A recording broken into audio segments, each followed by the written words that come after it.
We are live through Underground Radio C, through the Roku TV station 101, through the NCG television network in Italy. So we are basically all across the world. So those of you who are in India right now, enjoying your cup of coffee, because I believe it's the morning there, and it would be Sunday. So happy Sunday to you. Those of you who are local here in Calgary, Alberta, welcome. Thank you for tuning in on your Saturday evening, because I know right now the Stampeders are playing. So go Stamps. It's the Indigenous night for the Stampeders. So there's a lot going on locally. Other people are out there enjoying the sun while they can, because we know what's coming very soon. That's always fun. So we won't go into too much discussion about that. We are mid-September already. Can you guys believe that? That we're mid-September. That's just, it's insane to believe that we're, fall's just around the corner. So enjoy the rest of your summer.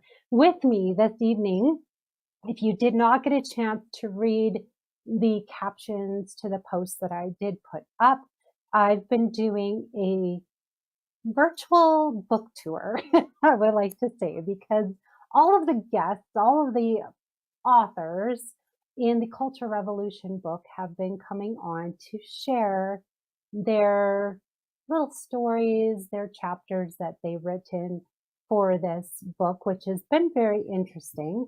I myself I haven't read it yet. I will probably read it later on.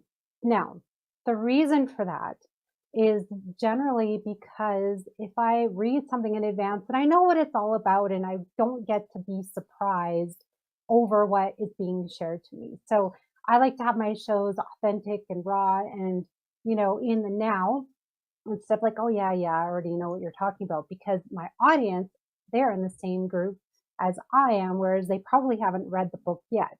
Now, the book is on Amazon currently. It is on the bestsellers list, if I am correct. I'm not sure where it sits at, but you guys can go and have a peek and have a look and read your, the captions of it. It's an interesting story. Well, I wouldn't even say it's a story. It is a series of chapters, different stories that the authors are going to bring to the table. So like no other, this evening, I have the co-authors of one of the chapters in Culture Revolution. I will have them introduce themselves separately, so you will get to know them as each individual. And then we're going to talk about how they met, because I myself don't even know the story of how they met and why they decided to do this story, this chapter together, because it's interesting. I want to know the culture, the history behind, the origin story, if you will, of these two gentlemen. So first of all, let's start with Russell, and you can formally introduce yourself, what you do, and then we'll go on to Ken. All right? Okay, sounds good. Thanks very much, Cari. Well, probably first thing to listeners and viewers is why haven't you bought the book yet? That's the first thing. Stop immediately, go and buy a copy of the book, or perhaps wait to the end of this show and then go and buy a copy of the book. Okay, yes. So that's the first thing. But more seriously, my name's Russell Stratton. I'm the leadership champ with Blue Gem Learning. So what does that mean? Well, the simple terms is I help new and aspiring leaders to be better at managing individual and team performance so they can get the best out of their staff. And in return, by doing that, they create a culture of high performance in their teams where people can give of their best. So why do I think that's important? Well, when I first started this work, which is close to 35 years ago, I found that I had encountered in my own career some very good leaders, and a lot of very mediocre leaders and some terrible leaders. And one of the reasons was I think people often were promoted into leadership roles because they were good technically at the job they did. So, for example, they're a good accountant, they're a good engineer, for example, and then they get promoted and say, hey, you're really good as an engineer. Why don't you manage these other engineers? And just being given the leadership title doesn't mean you have those skills. So I put it as my mission to, rid the world of poor leaders in organizations and replace them with fully developed good leaders.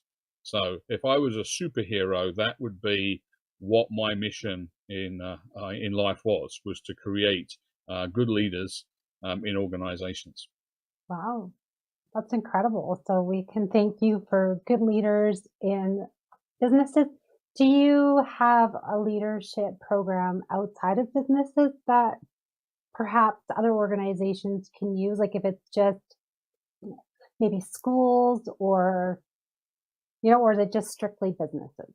Well, the work that I do and in partnership with Ken, who you hear from in a moment, can be used not just in businesses like for profit, public sector, non-profits, could be used in schools.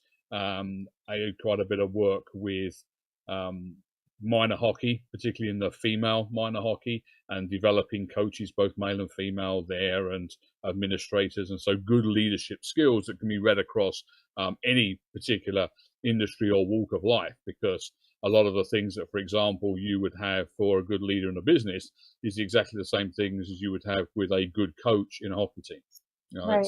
It's setting clear expectations, being open and honest with people, being transparent, having difficult conversations, which we'll come to with our chapter. So those topics are all the same that you would have in any particular context. Yeah, absolutely. That's so important to have, and you definitely want to have a very good leader in any type of organization, like you said, whether it's from hockey for a workplace, for any other, like just a small office too. I don't think it has to be a huge organization. It could just be in a small workplace too, which absolutely. Yeah, that's awesome. Okay, let's hear from you, Ken. Okay, so my name is Ken Cameron, and I am the shift disturber at Corporate Culture Shift. So this organization, my company, I tend to specialize in shifting organizational cultures. So I take those organizations or those companies where people are people are pretty good at their jobs, they're ordinary at their jobs, they're really they're kind of trucking along, everything's going okay. Nobody's really knocking it out of the park, but nobody's really like utterly falling flat on their face either. And I try to take those organizational cultures where the people are working, and I try to make those organizations extraordinary. I try to help those teams communicate better with one another. I help them understand one another better so that they can really become invested in the organization and in one another's success, so that it can become a really, truly extraordinary organization. And I got into that work in kind of a really, really roundabout way. I spent the first 25 years of my career as a playwright and theater director. Wow. So in that vein, I started in Calgary, which is where I live right now. Mm-hmm. And I started with a small theater company and then a slightly larger theater company. And then before long, I was running a provincial-wide organization. And then, before you knew it, before I was even 40, I was running Canada's National Theater Festival. Wow. And this was way back in the age, even before there was Skype. I think Skype had just come on the market. If you can cast your mind back into the mists of remote work, then it was that early. So it was actually at that time really hard to be managing a staff that was across the country. Yeah. And it was also really hard to be organizing a nonprofit board of people who were across the country. So that was an extra challenge. And but after I finished that work, and around, about 10 years ago, I found I was kind of burned out of that field, and I really needed to do something else. And I had got to tell you, I had sat through some of the worst board retreats that you can possibly ever sit through. I once sat through a 2-day SWOT analysis where all we talked about was the strengths, weaknesses, opportunities, and threats of the organization for 2 entire days. That's insane. You know what you want to do? I would just be like 2 hours. I'd be done. I know. And then and this was like two whole days, right? At the end of it, there was this big long list of shit to do that the board gave to like me and my executive director and said, you guys go and do this. So with very little support from the nonprofit board.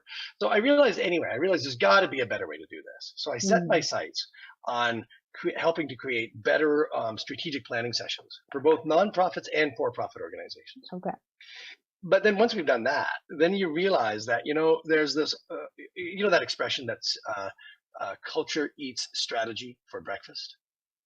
And it's kind of a famous quote, and it's out there a lot on the internet, and Mm-hmm. it's also true in organizations. So I can do all of this wonderful work with these for-profit and non-profit boards at the top level, and then once it gets down into the organization and they start trying to execute that, that's when things can really kind of start to run up against the solid brick wall that is called, that's not the way we do things around here.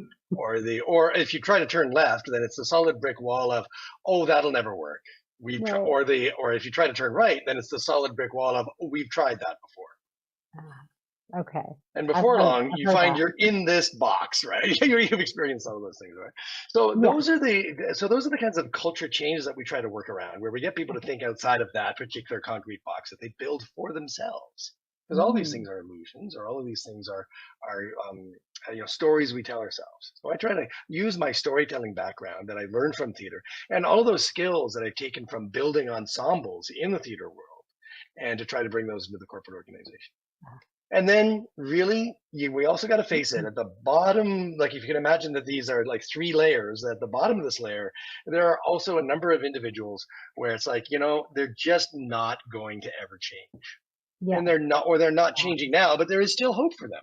Mm-hmm. They might change. We just got to sit down and have those difficult conversations with them to explain that they're not meeting the performance standards, or they're not shifting and adopting the new strategy in the way that we need them to. So you need to sit down and have those difficult workplace conversations with them. Yeah. And it's at that place that the work that Russell and I do intersects. Yeah. How do people react to that when they are sort of confronted with the fact that they're not pulling their end, or their mind is closed in a certain way?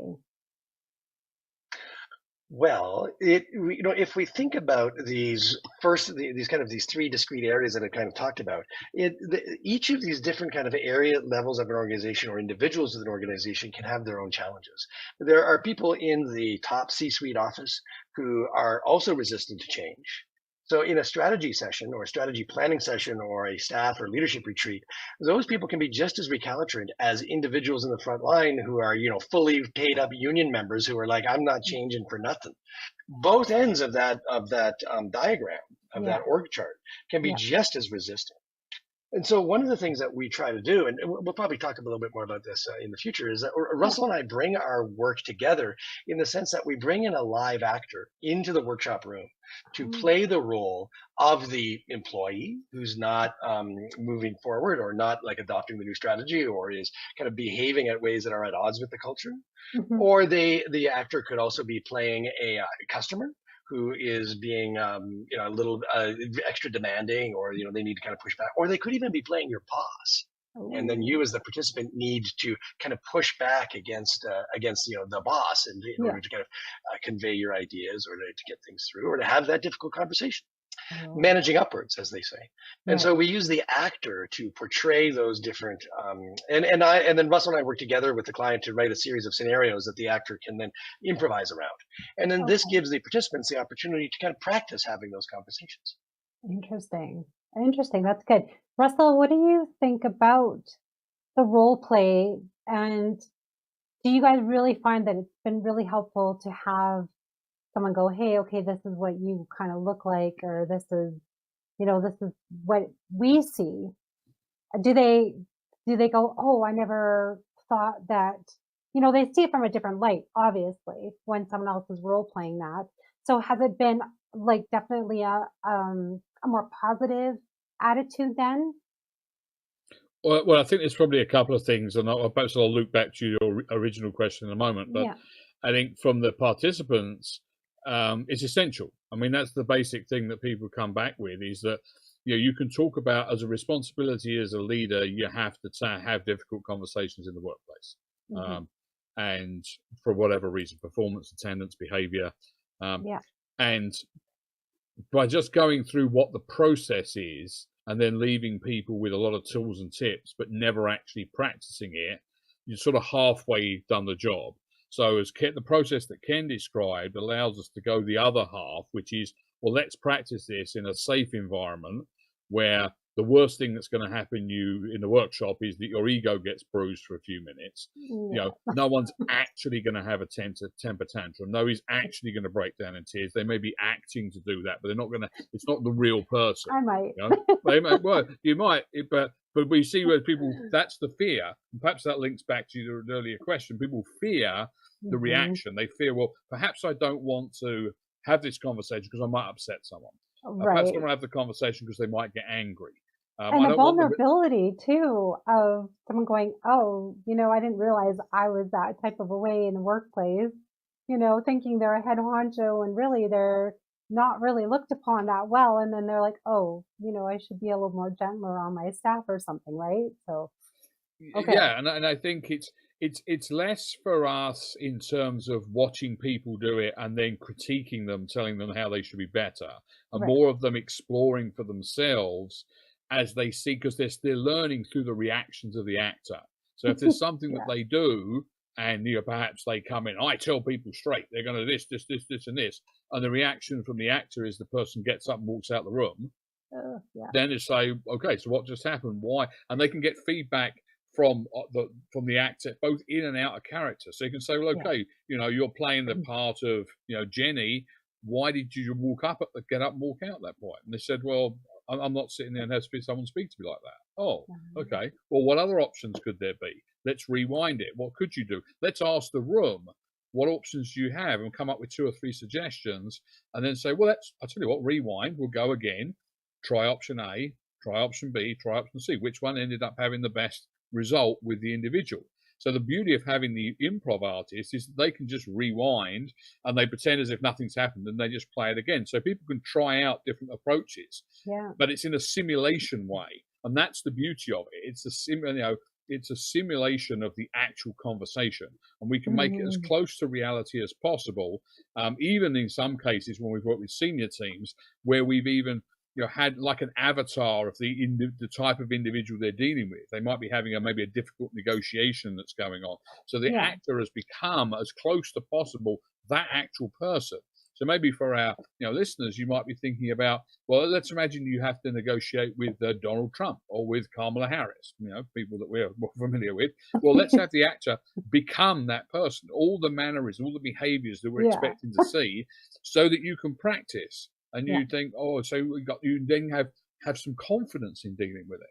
And that's the beauty of it, because where the simulation came from is that my background prior to meeting Ken and working, there'd been a lot of work with emergency services, a lot of work with law enforcement, work with ex-military personnel. Lots of their training, if not the majority of it, is simulation based. It's not a PowerPoint on how to deal with a road traffic accident. It's here's the basic things to do. Now we're going to rehearse this with a scenario that's simulated. So when I met with Ken, I said, well, simulation using something called forum theatre, how can we make this as real as possible? Ken's expertise from the theatre side allowed us to shape this using that forum theatre technique so that we could do it on a smaller scale in sort of 20-30 minutes sections with people to really give them a chance to practice.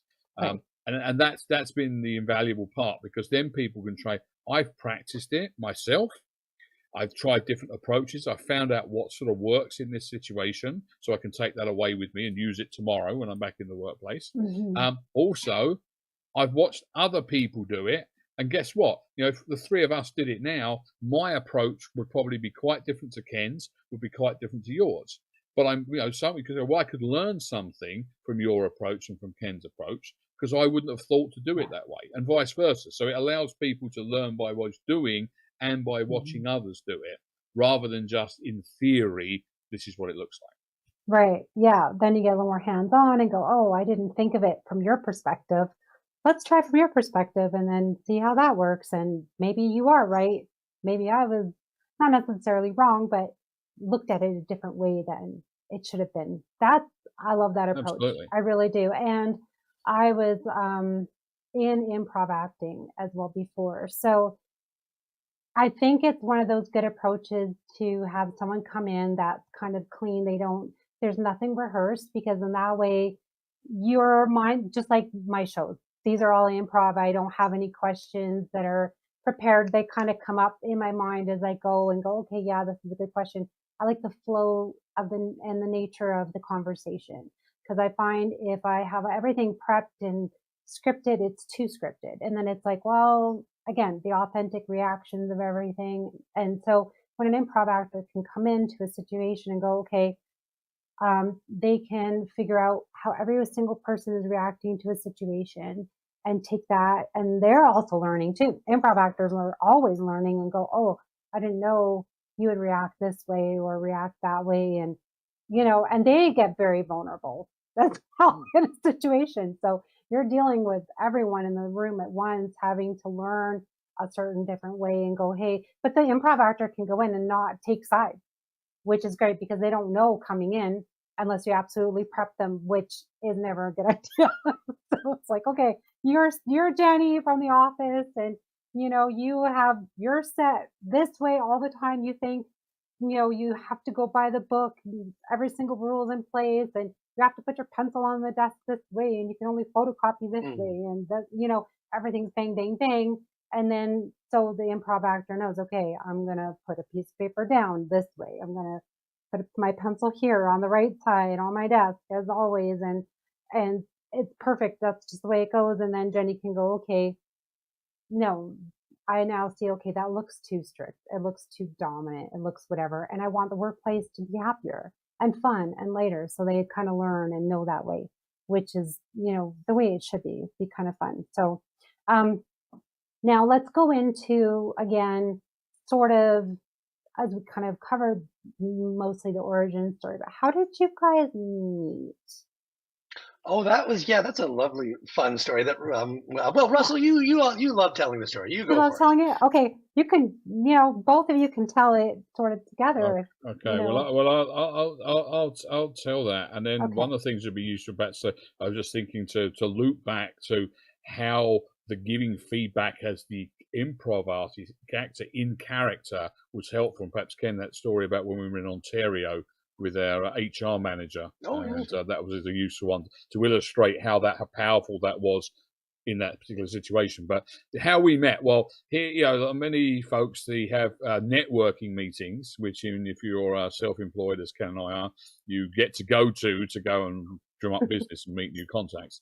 And Calgary, being a very up and early city, has these network meetings at something like 7 o'clock in the morning. Now, I know if we're going around the world, there's some people who will be looking, saying, why wouldn't you have them at a more reasonable time in the evening, perhaps, where you could have a cocktail or something? But no, Calgary is 7 o'clock in the morning with strong coffee to keep your eyes from shutting. So Ken and I are there at a meeting, never met before, group of people.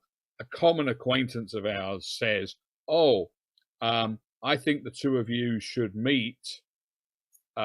Ken has been telling some stories at the city of Calgary, and Russell, he's been doing some strange things with horses. Oh. and of course, well, I think Ken's reaction was a little bit like yours, like, okay, nice to meet you. And I had to immediately explain what I had been doing with horses, because in case whatever mental picture similar to our listeners may have something completely different. But I was using some equine learning by using horses to help develop team building and leadership skills by building communication. So it was a really fun thing. So then I'd explain that with Ken, and he went, and what I was doing at the city with stories, perhaps, Ken, you want to pick up this with what you were doing at the city by telling them stories. Oh, yeah, sure. I was working with the City of Calgary's Cultural Transformation Project, which was really just trying to change the mindset of city workers so that they were shifting their mind from like building intersections to building communities. So they were moving from building things to building people. They were moving from solving problems to interacting with people. So they were trying to do that mindset shift. In business, you might think of this as changing your workforce so that they would be more customer centric. In the language of city administrations, it would be helping the administration become more citizen focused. right? Same thing, citizen focused or customer centric.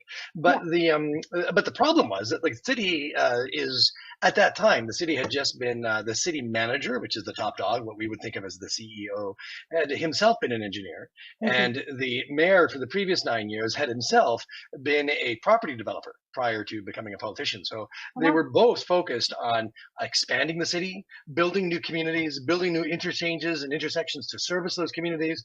And then, there was an election, that mayor retired, new mayor comes in. This mayor is very citizen focused, very people focused. This was the gentleman named Nahed Nenshi, who later won an award from Davos, Switzerland, as being the best mayor in the world, and a Harvard educated individual. But his focus was on, he ran on the platform of City Hall is broken and I'm going to fix it. And the thing he was essentially fixing was the relationship between the citizen and the administration, which was what he perceived as being broken. And so, he spent like 2-3 years beating his head against that concrete wall, and he would say, you need to become more citizen focused. So they would go away and they would build a whole new process and come back and say, here, we're done. And the mayor would say, no, this is just another more convoluted process. And they would go, oh, okay, I got it. And they would go away and they would kind of add more layers to the process and come back and go here we go. And he would go, no, you're not doing it. You're not listening to me. So I was brought in with the team of specialists to talk about how they might become more citizen focused. And I developed a storytelling technique and a storytelling workshop that we started from the grassroots, and we started with the people who are the roads workers and the various levels of the organization, like literally the groundskeepers at the parks, the roads workers, the people, the bylaw workers, the people who repair the bridges, but also, the people who work in the law department and the people who work in the city planning department, but the people who do the actual work. And we would sit with them and with their bosses. And I developed me and the colleagues developed a deck of cards, which we've now refined. And we would spread these cards out on the table, and we would get them to pick a card and start telling stories about tell me a story about a time in which you and your colleagues kind of set aside the process in order to solve the problem of the customer or of the citizen. And they would talk often about, and then everybody had a story. Everybody had a story. But it was a story about how they had to kind of break the rules or bend the rules or find a way around the rules or find a way around the process in order to kind of address the problem. And so we kind of looked at, we listened to, I think we did about 60 of these workshops in 60 days.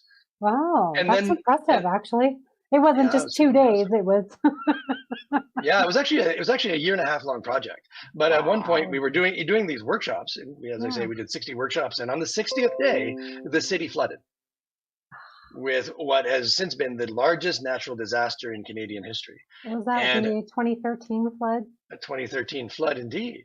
And so everybody had to go. Everybody, they literally came into my workshop and said, "Excuse me, stop talking, Mr. Cameron, and give me the microphone. And everybody in the audience, please stand up and go to your emergency management stations." And so they did. Everybody went away. And then I was told to go home, so I did, and I watched the city flood for a week. But everywhere I went, and I would say too, the rest of my colleagues were actual city workers, and they went to their city, and everywhere we went, people from our workshops would come up to them and they would say, that thing we talked about, where we would set aside the budget and set aside the hierarchy and set aside the status, and we would just try to solve the problem at hand.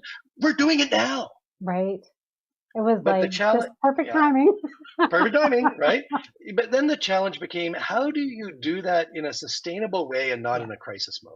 Yeah, exactly. Because every day happens every day. A crisis mode can happen once every year, or it could happen twice a year. It could happen once a month. Who knows, right? Yeah, exactly. And if you're always operating at that high level, then you're just going to get burned out, right? You're going to burn your people out. Yeah, absolutely. So you guys met at one of these online. Was it online or in person? No, it was in person. In person. Even I know. It tells you how old we are. We were actually meeting in person. Right.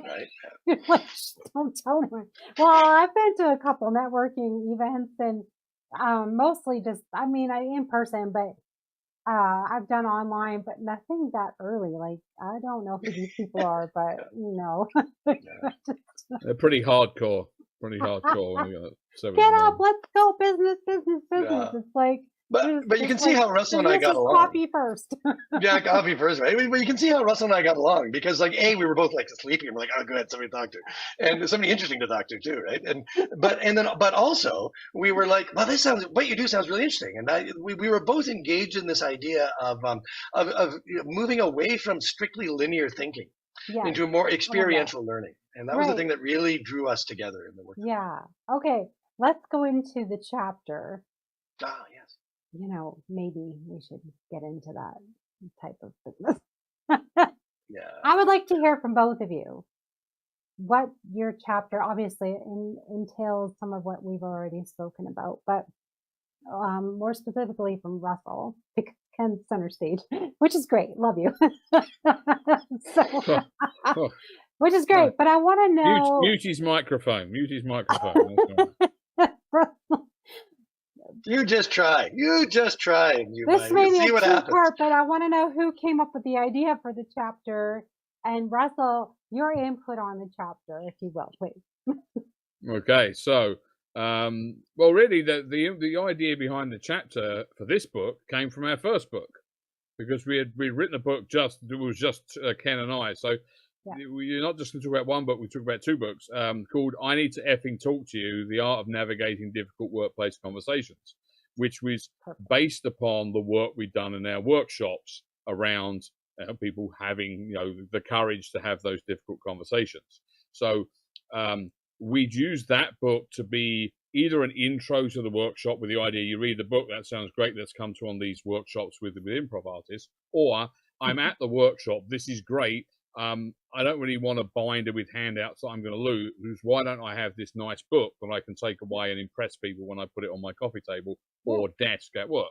So that's what we've done. So when we were approached by Adam and Caitlin to do the Culture Revolution book, the piece we said was the piece around culture for us was about the culture of having the conversations that we need to have in any team or any business or any organization. And one of the things that, so I suppose my input from it is that we don't have conversations often because we don't want to say the wrong thing. We don't want to upset people. We don't want to offend. So we don't say it. And you asked earlier on what reactions people have for when you tell somebody this. And we always expect typically that the reaction is they're going to get angry, they're going to get upset, they're going to disagree with me, or they're going to leave. And all of those can happen. But one of the reactions that we often don't think about, and we talk about this in our workshops in our first book, and also here, is that sometimes people are actually grateful.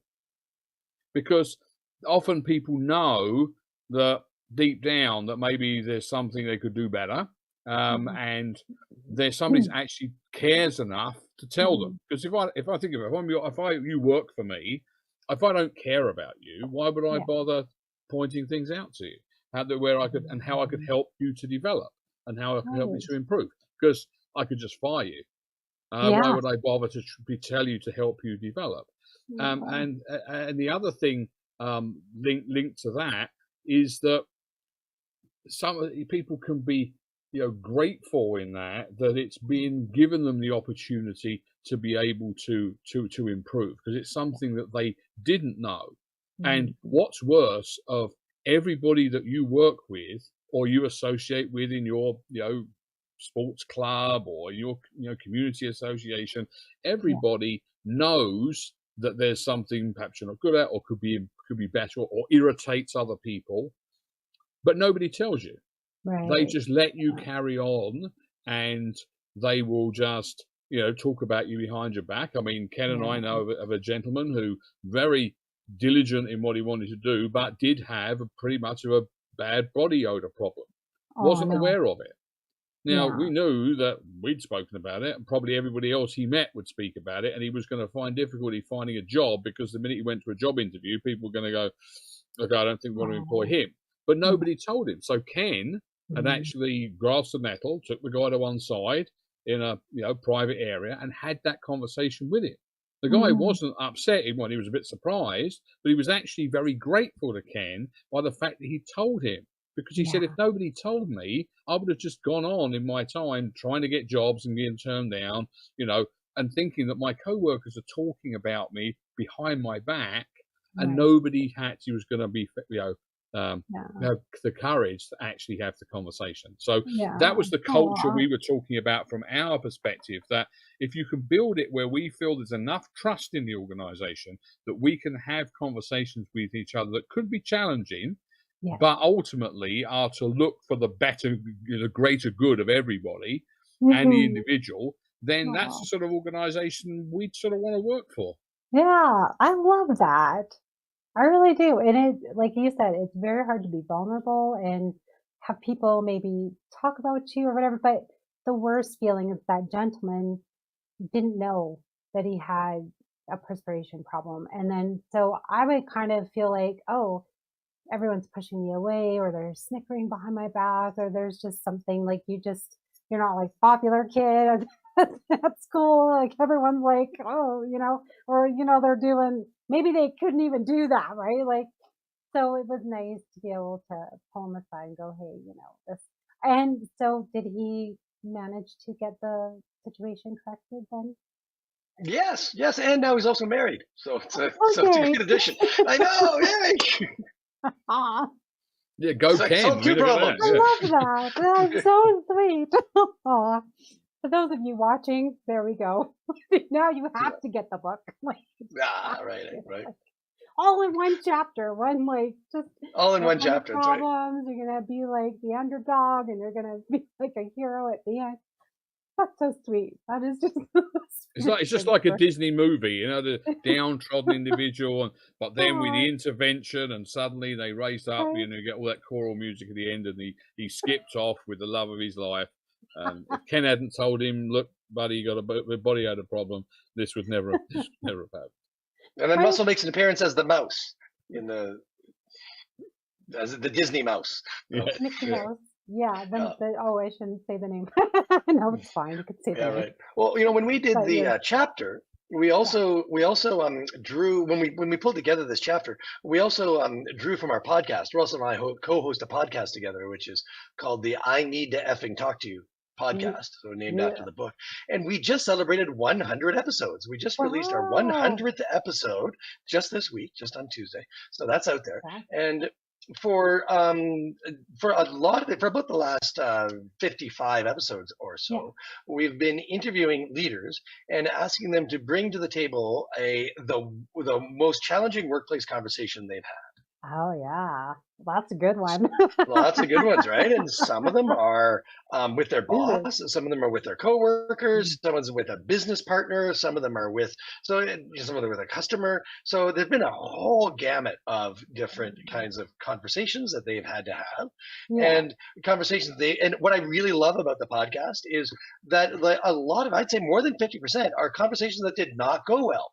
So they talk about like conversations that oh well, I thought I was going to do, and then it just got hit the fan, and but here's what I learned from it, and here's what you shouldn't do. So they're great, and I love that because it's not like we're interviewing those leaders like the Joe Rogans or the Tim Ferrisses of the world, the people who can do no wrong. We're interviewing real, honest to goodness people who are giving you the benefit of their experience. Well, yeah, that's totally great because I just totally envision, when the young men want to practice a speech to ask someone out or something, and they're just so sure it's going to go like this right way, wonderful, and then all of a sudden it completely flips on them, and that's so horrible. But I mean, like that's what I envision, right? Or you just like you said, company meeting, we're going to sit down, it's going to be great, everyone's going to be on board, and then it's like, hell no. Yeah. Complete opposite. Yeah, right. Yeah. Okay, yeah, absolutely. We're gonna wrap up now. Okay.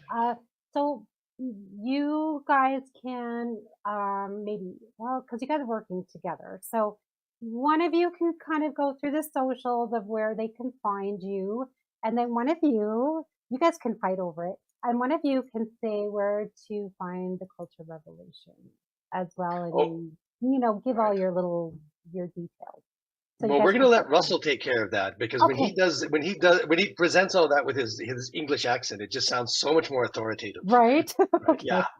So we're going to let him do that. Okay.